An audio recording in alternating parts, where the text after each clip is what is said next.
আচ্ছা, একবার ভেবে দেখুন তো, যদি এমন হতো যে আমরা পৃথিবীর একদম কেন্দ্র পর্যন্ত একটা জার্নি করতে পারতাম, কি দেখতে পেতাম আমরা সেখানে?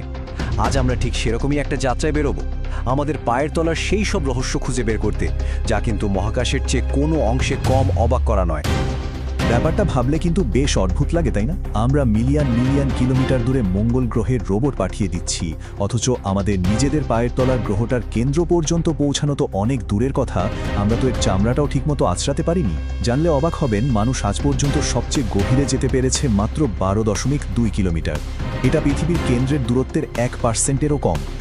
তাহলে চলুন আর দেরি না করে মাটির নিচে ডুব দেওয়া যাক, দেখি মানবজাতি এখন পর্যন্ত কি কি খুঁজে পেয়েছে সেখানে। আর বলে রাখি, আমাদের প্রথম দিকের স্টপগুলো কিন্তু বেশ চমকে দেওয়ার মতো। মাত্র 13 ফুট। হ্যাঁ, ঠিকই শুনছেন। শুনতে হয়তো খুব একটা গভীর মনে হচ্ছে না, তাই না? কিন্তু বিশ্বাস করুন, এই সামান্য গভীরতাতেই লুকিয়েছিল ইতিহাসের সবচেয়ে বড় গুপ্তধনের একটা। একদম সত্যি, 3000 বছরেরও বেশি সময় ধরে বালির নিচে ঘুমিয়েছিল ফারাও তুতেনখামনের সমাধি। আর তার সাথে ছিল সব অমূল্য ধনরত্ন। সবটাই পাওয়া গিয়েছিল ঠিক এই গভীরতায়।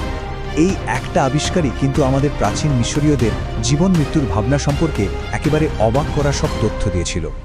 তুতেনখামেনের সমাধি থেকে এবার আমরা নামছি আরও গভীরে। আমাদের এবারের গন্তব্য এমন এক শহরের নিচে, যেখানে জীবিত মানুষের চেয়ে মৃতের সংখ্যা কয়েক গুণ বেশি।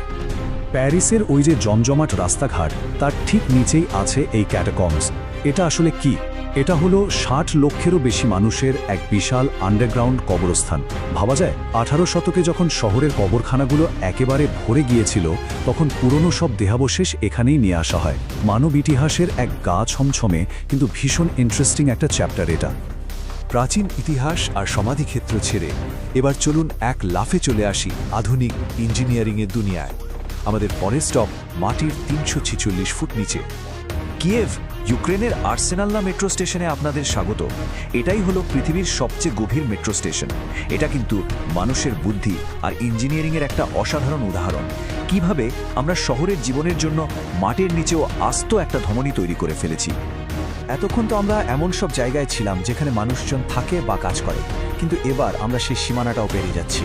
এবার আমরা এমন গভীরে নামব যেখানে মানুষের সহনশীলতার আসল পরীক্ষা হয়। চলুন সত্যিকারের এক্সট্রিম ডেপথের দিকে যাওয়া যাক। চোখ বন্ধ করে একবার ভাবুন তো, আমরা এখন দাঁড়িয়ে আছি দক্ষিণ আফ্রিকার এম্পোনেনং সোনার খনির মুখে। এটাই পৃথিবীর সবচেয়ে গভীর খনি, আর এখান থেকে আমরা নামতে চলেছি 13,000 ফুটেরও বেশি নিচে। এই অবিশ্বাস্য গভীরে তাপমাত্রা কত হতে পারে কোনো ধারণা আছে? 66 ডিগ্রি সেলসিয়াস, মানে অসহ্য গরম।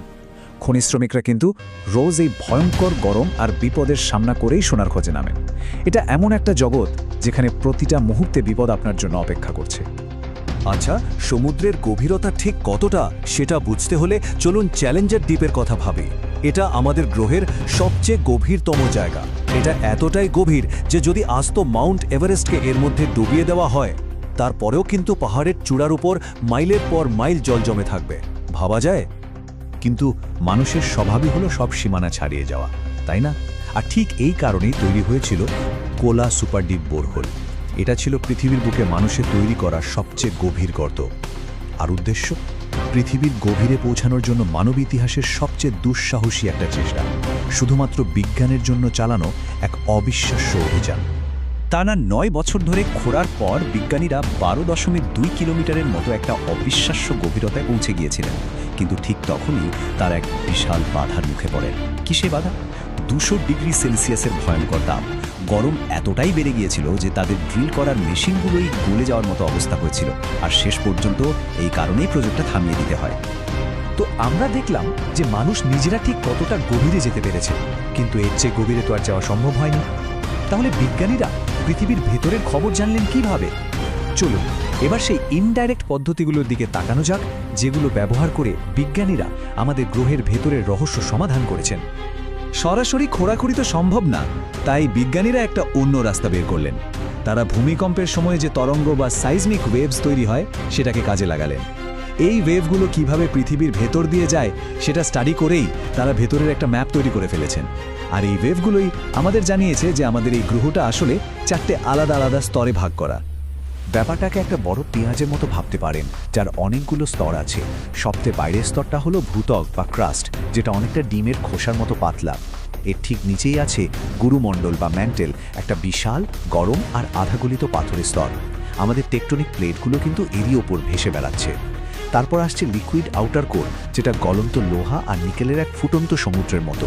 আর একদম কেন্দ্রে সেখানে আছে সলিড ইনার কোর, যেটা কিনা সূর্যের সারফেসের মতনই গরম, অবিশ্বাস্য। তো আমরা পৃথিবীর স্তরগুলো সম্পর্কে তো জানলাম, কিন্তু এর একদম কেন্দ্রে মানে হার্টে কি আছে? ওটা কিন্তু শুধু একটা গরম ভারী গোলক নয়, ওটা হলো আমাদের গ্রহের ইঞ্জিন, আমাদের গ্রহের স্পন্দিত হৃৎপিণ্ড। আর এই হৃৎপিণ্ডটা সচল আছে বলেই কিন্তু মাটির ওপরে আমরা বেঁচে আছি।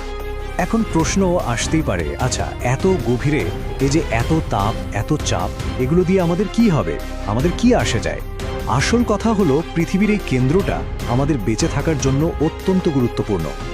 পৃথিবীর যে তরল আউটার কোর আছে সেখানে গলন্ত লোহা ক্রমাগত ঘুরছে, আর এই ঘোরার ফলেই তৈরি হচ্ছে একটা বিশাল অদৃশ্য ম্যাগনেটিক ফিল্ড, মানে চৌম্বক ক্ষেত্র, যেটা পুরো পৃথিবীকে একটা সুরক্ষা বর্মের মতো ঘিরে রেখেছে।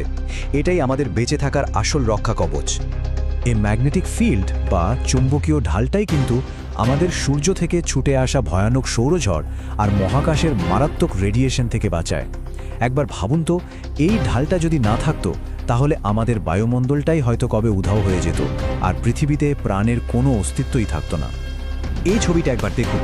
ব্যাপারটা সহজে বুঝতে হলে ভাবুন, যদি পুরো পৃথিবীটা একটা আপেল হতো, তাহলে মানুষ আজ পর্যন্ত যতটা গভীরে খুঁড়তে পেরেছে সেটা দিয়ে ওই আপেলের খোসায় একটা আঁচড়ও ঠিক মতো কাটা যেত না। মানে আমরা এখনো আমাদের গ্রহের বিশাল ভেতরের অংশের তুলনায় শুধুমাত্র এর চামড়ার উপরেই ঘোরাফেরা করছি। তো বিজ্ঞানের হাত ধরে আমরা পৃথিবীর কেন্দ্র পর্যন্ত একটা থিওরিটিক্যাল জার্নি তো করেই ফেললাম, কিন্তু আমাদের পায়ের নিচে এখনও ঠিক কত রহস্য যে লুকিয়ে আছে তা কে জানে। আমরা কি কোনোদিন সত্যি সত্যি আমাদের গ্রহের হৃৎপিণ্ড পর্যন্ত পৌঁছাতে পারব? এই প্রশ্নগুলোর উত্তর হয়তো ভবিষ্যতের জন্যই তোলা রইল।